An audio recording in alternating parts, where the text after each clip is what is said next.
We're here at Cambridge United with Tom Finney, that played for Cambridge United in the 70s, 2 stints at the club, over 268 appearances. I've been told that he was a bit of a midfield enforcer on the pitch. If you got tackled by Tom Finney, you certainly didn't get up and you knew about it. Also knew where the net was. We're going to talk about your career, Tom, obviously here at the club, and what you've done as a footballer as well. No, that's fine. Okay, so Tom, if you want to tell people where you started out in your career and stuff. Oh, my career started in Belfast, where I started off playing for Distillery, and I moved across the city to Crusaders and finished up turning professional at Luton, and then from Luton I went to Sunderland, and Sunderland down to Cambridge, and then I had left Cambridge and then I spelled at Brentford, come back to Cambridge and finished playing at Cambridge City. Okay, and obviously you had a brief spell in management as well, didn't you, I believe, in Ely City? Yeah, I've done Ely City, yeah. And I had a spell at Histon. Okay, and during your period of playing for them number of clubs, what would you say is a highlight of your career? Oh, well, the highlight was probably when I come down to Cambridge and with Ron Atkinson, and we got 2 promotions in a row, and then we got into the second division, which is championship now, and we had I think 7 or 8 seasons in there. Was a credit for everybody. And you've been very modest. We forgot that you also are international, Northern Ireland international. Yeah, I had I think I've got 15 caps for Northern Ireland, and I've been to the World Cup with Ireland in '82. Okay, and how did that feel representing your country? Oh yeah, it was good, because it's when you're a kid and you're wanting to play professional football, and we used to go and watch the internationals at Windsor Park, and you think, oh, that's like one of the highlights of playing for your country, and that was something that I sort of aimed to do. And you obviously, when you played for Northern Ireland, represented them at youth level, you scored a few goals. Yeah. How did it feel? What's that feeling like when you put on your national shirt and then you go and score a goal? Oh yeah, for that's fantastic, because it's something you dream about. Yeah, as a kid, that's why everybody yeah, wants to do. and if you can achieve it, it's a brilliant. Okay. And obviously, through your time here under Ron Atkinson, you just mentioned him. Obviously, we're talking with Tom McCrane earlier, who's filming this for us, about when the Exeter City game, and we've seen the footage that we'll obviously put online soon as well.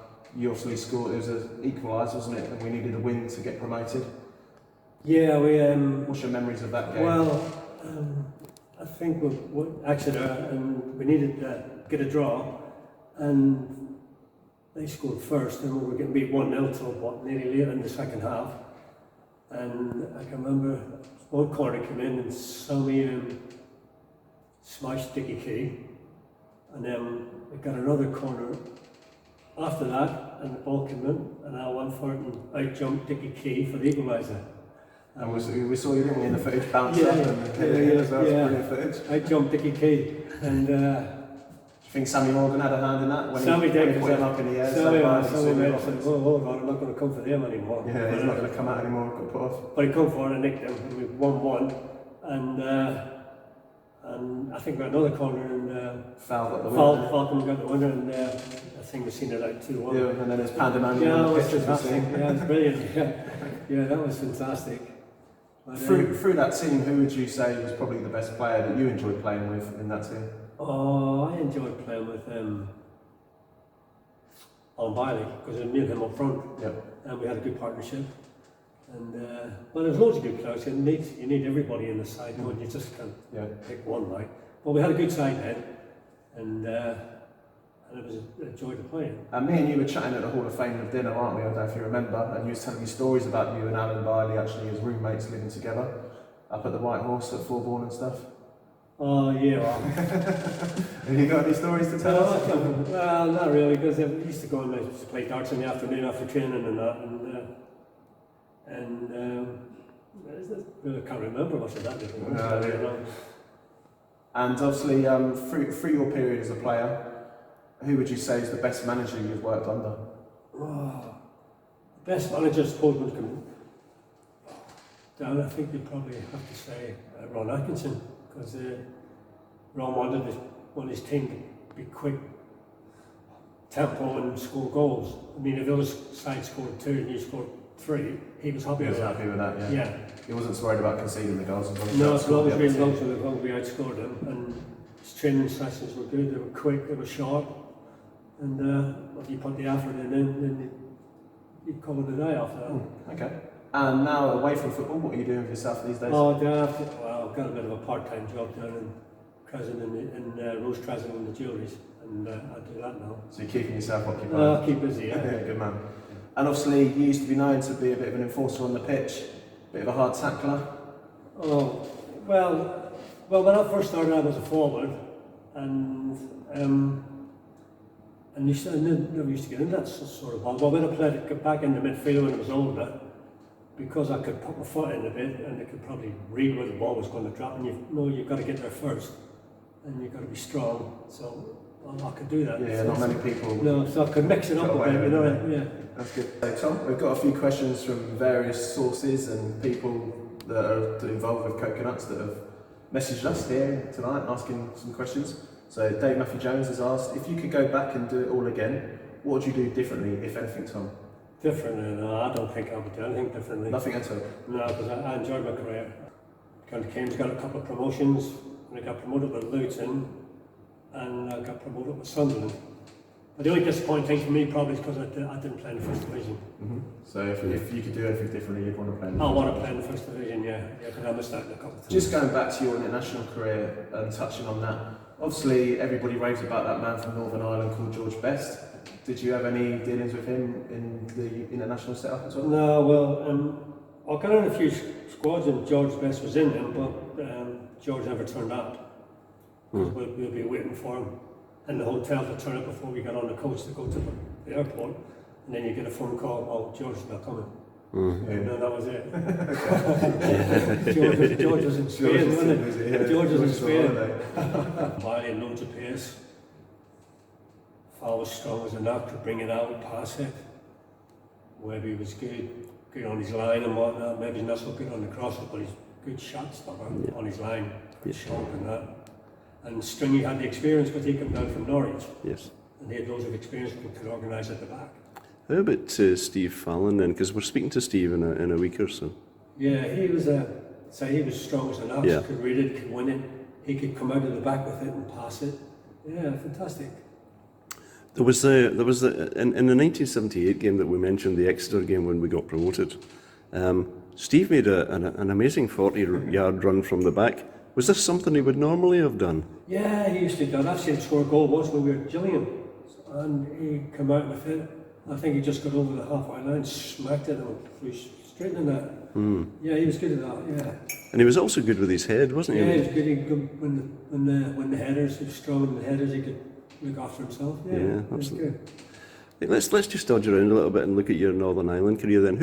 You must have played against some really good teams. Can you remember your first game for Northern Ireland? The first game I played was first game I got was against Norway. Right. And I think I scored in my debut to go 1-0 up. Then we finished up getting beat 2-1 at the end. Okay. Can you remember where you were when you got the word that you had been called up to the international team? No, I can't remember that. It was such an important moment in your life. That's a bit too far back. Yeah, too far back. Fair enough. But you then went on to, you must have played against some world-class players. Yeah, I remember when we played Scotland, I had Dalglish and Strachan and that. They all played. Yeah. Wales, we played against Wales when they had Rice and that. Yeah. Yeah, because I played for Northern Ireland in 1980 when they won the British Championship. Yes. I think I was the first time since '58. Yeah. Yeah. And you went to the World Cup. You told us you went to the so '82. Which World Cup was that? Yeah, it was '82. That was in Spain. Spain, yeah. Where Northern Ireland, I think they got to the quarterfinals, but it was in group stages then. Yes. And I think they beat Spain in Valencia to get into the quarterfinals. Yeah, they were fantastic talents. And was it as glamorous as you think it is from the outside, or was there more to it It's than hard, that? It's hard work and that, like, because when we finished the season here, we've gone there and I think it was 2 weeks, but it was 2 weeks and it was like pre-season training Yeah. before we went there, so it was quite hard. Yeah.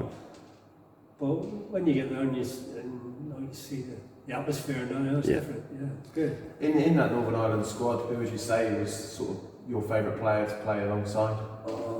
Well, we had Sammy McElroy, there was David Ferrari, a little midfield player as well. It's a midfield player, and they had Jerry Armstrong, who was knocking a few goals, and he scored a few goals in that tournament.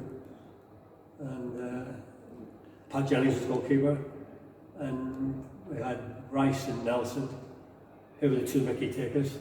So Right. that's good, yeah. What was it like coming back home to Northern Ireland and Belfast after that tournament? Was there a sort of homecoming? Oh yeah, we come back and we had Was it a a good party? yeah, they had a bus tour around the city and that, and there was thousands of people around. Yeah, lovely. And we went into the city hall, and we got mementos of getting to the quarterfinals of the World Cup. It was a little memento, a little medal. Yeah, fantastic. Who was your manager at that time? And the manager who took him to the World Cup was Billy Bingham. Billy Bingham, yeah. Yeah. It's a famous name in football. Yeah, Billy Bingham, yeah. Yeah. And I've got caps on Danny Blanchflower, Yeah, and he was a famous Yeah, of course. at the top of that, yeah. Incredible. So, who were you playing for at that time then? Can you remember? I was playing at Cambridge. Were you? You were- Yeah, My caps goodness. for Cambridge, yeah. I was at Cambridge. Great, good. Must have been strange coming back to crowds of 4,500 after being in Spain. Oh, well, mind you, but when we were doing well in the second division, I think that we got the crowds went up 7, 8, 9, Yeah. I think sometimes. Yeah, because I mean, and at that time you played against big teams, didn't you? You played against Newcastle 5 times and things like We that. beat Newcastle at the Abbey. Yeah, they haven't beat us at the Abbey, have they? No, we used to beat them at the Abbey. Yeah, and that included people like Keegan and. Oh, things like Keegan that. and McDermott. And, well, I can't remember. Yeah, What's yeah. Kevin Keegan like to play against? He was hard. I used to want him. He used to want me because I used to kick it. Then it was tough, and he didn't like it, did he? But I used to pick that McDermott up, and he didn't like it either, did he? A slightly odd question. Who was the hardest player you ever played against? And I mean hard as in physically hard or technically hard, whichever. Can you think of any players that gave you a serious hard time in your career? No, I can't remember. About a few, but I just have to. Yeah. I just can't Yeah, remember. yeah. So going back to Kevin Keegan, we've got you to thank for Newcastle not winning at the Abbey for kicking him. Yeah, kicking McDermott. Yeah, Kicking him up in the air. Yeah, fantastic. But, Keegan. but then it all changed, didn't it? Because what happened financially was that they started to keep the gate for the home team, and that Cambridge, changed everything I think financially. I think the chairman voted for the home team keeps the gate money, Yes. and I think that set them back, didn't it? Yeah, well, you can imagine what that did against Newcastle, for example. you know. Yeah, because you got up on Newcastle 30, 40,000. That's right. And you basically got expenses. And Sunderland were in there, and Leeds were in there at Yeah. that time. And then it was finishing up, I think they had to fork out for an overnight stay. didn't they? Yes. Yeah. And all the else covered. Right. Interestingly, with Leeds, because Leeds at that time were a serious team to play against, were they not? They were a hard team, were they not? Leeds, they were. I think we got a couple of draws against Leeds, I think. Yeah. Yeah. But to be honest, I couldn't even tell who the manager was. Yeah. Oh, no, Norman Hunter, he was at Barnsley, wasn't he? I think he was in charge of Barnsley. It wasn't Norman Hunter. Yeah. Good. So, what did you do after your Cambridge time? Where did you go after that? I had Immediately after. full season at Cambridge City, and then I packed up. Yeah. Had you any bad injuries in your time? Yeah, I had when I was at Luton, I had a knee injury and a cruciate ligament, and that put me out for 3 months. Right. And that was Bruce React on that. Because I was only a kid then, like, and he caught me, didn't he? Another Scotsman. You know, he caught me. I was going to say caught me as out well for 3 months. about when you come over to Luton as a kid, how did it feel leaving home in Belfast for the first time? Yeah, it was a bit strange at first, but once you do the football, like, You get settled and you into get it. settled in, and you get to know the guys and whatnot, and you're in digs, and there's about 3 or 4 other guys in there. And talking of being around a team, obviously things have changed a lot these days. The players are very kind of got their own standards in terms of they can't drink, they can't do this, they can't socialise. Yeah. What was it like as a lifestyle of a player in that period of time when you played post-match? Did you come and socialise with the fans? Did you go out drinking together? No, well, What kind of... well, after the game, we used to come into the supporters club and we used to have a couple of beers with them and that. Yeah. Mm-hmm. Well, we had rules out there because you weren't allowed, if there was a midweek game, you couldn't do it, but if it was a Saturday, you couldn't go out after a Wednesday. So there was still a curfew? Yeah, you still had the rules and that, yeah. And where were you living at this time then, Tom? Were you living in Cambridge? Yeah, I lived in Hardwick. Okay. Yeah. Okay, good stuff. And what was it like as a player in the winter months, obviously? How did you find, I mean, the pitch was obviously very boggy compared to the start of the season. Oh, when they're like What was it like for someone that liked the ball quick at their feet, Yeah. moving the ball fast? What was it like in terms, did you find it more difficult playing in the winter, say, for instance?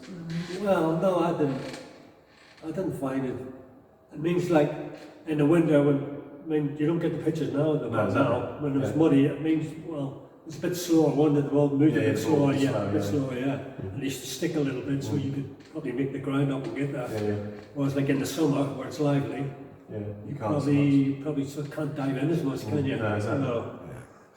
Now, we keep referring back to this Exeter game that we're going to put on the video online.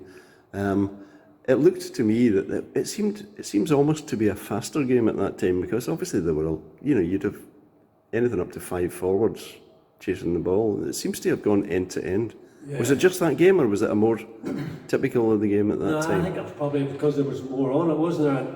And actually they didn't have much to play for, did they? So the onus was on us, wasn't it?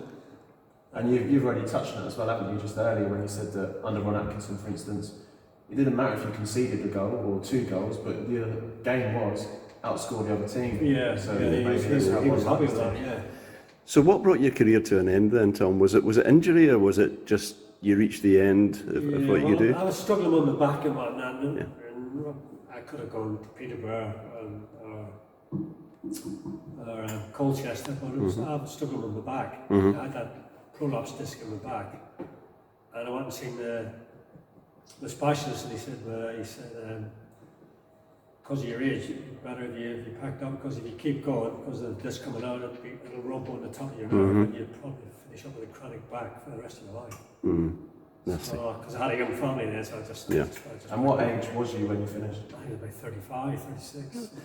And, sorry Tom, we've discussed this before with other players, that you pack up the game of football, that's been your life. Everything is told, you need to be here, you need to be there. Yeah. How did you find work and how did you find the transition from being a full-time professional footballer to then going into employment? How did you find that transition? Well, it's hard to adjust because I struggled a bit at first because when you come to a Saturday and you think, well, I should be playing football, or I should be going out training, but obviously you can't do that anymore. No, exactly, no. And also you've got a family to support as well, so so you got to get out. You've got to find an income and work. And then work, but it is hard to get your head around.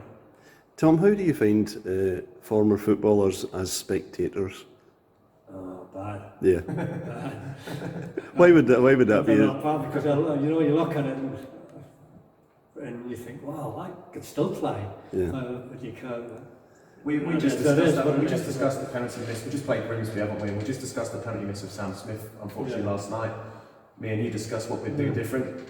Do you want to tell the guys what you think was wrong? Like we said, he should have had his head down, shouldn't we, and kind of laced it a bit more. Oh, the penalty went to set. Well, when he got the rebound, he should have got his side foot and just tucked it in, and that's what it's. But it's easier said than done, though, isn't it? Because it's fair moment. He covered his goal. He could have bounced up a bit higher, couldn't have? But there you go. We had a fantastic comment once from an old boy who used to play in the 60s, and he said, as a striker, he said, I don't know how the goalkeeper ever saved them, he said, because I didn't know where the ball was going half the time. Oh. But from what you've just said, if you could be relaxed and a bit more calm about it. Yeah, but that's the thing about playing football, you've got to be relaxed to play, to get the best out of yourself. Yeah, you've got to be relaxed. If you're going out there under pressure and frightened to make a mistake, you're not going to do well, are you? Now that's you've got to be up for it now. But if you go too far over and you get the nerves and that, it affects you. Yeah. Now that's something that as fans we're always a bit interested in, and that's it. The atmosphere in a dressing room. How does the atmosphere in a dressing room affect you when you go on the pitch? We've heard some players who've said they feel great in the dressing room. They go out in the field and they're hopeless. Other players who've said they might feel not 100% in the dressing room, go out and have the best game of their season. That's the way it works. I mean, I used to go out and sometimes you play the first half and you can't get a kick of it, but you can, in at half time, go out the second half and you're brilliant. Yeah. That's just the way, Yeah, it's it's the way just it the way it runs, works, isn't it? Yeah, it's the way it Yeah. works. Again, is there any obvious difference between a defender and an attacker? Is it to do with taking risks? Is it taking chances? A defender, it depends how your side start out. Like if you're an attacking fullback, I think you probably want him to get forward to be the extra man. You should know when you get the crosses in, wouldn't you? But it's changed a lot of football now because you can't. You Can't get stuck in You anymore. got can you? to you got to stay on your feet more, haven't you? You got to stay on your feet. You can't sort of go like and get your studs up and that. No, you just can't do it. I'm thinking of the say if, as an example, say Dave Stringer and Alan Bailey, character-wise, chalk and cheese, and I've spoken to both, and they're both really nice guys, but different attitudes to life, Yeah, and both a success. but Alan was a goal scorer, wasn't he? And, Absolutely. Yeah. And he was quick as lightning, wasn't he? And he could finish and that.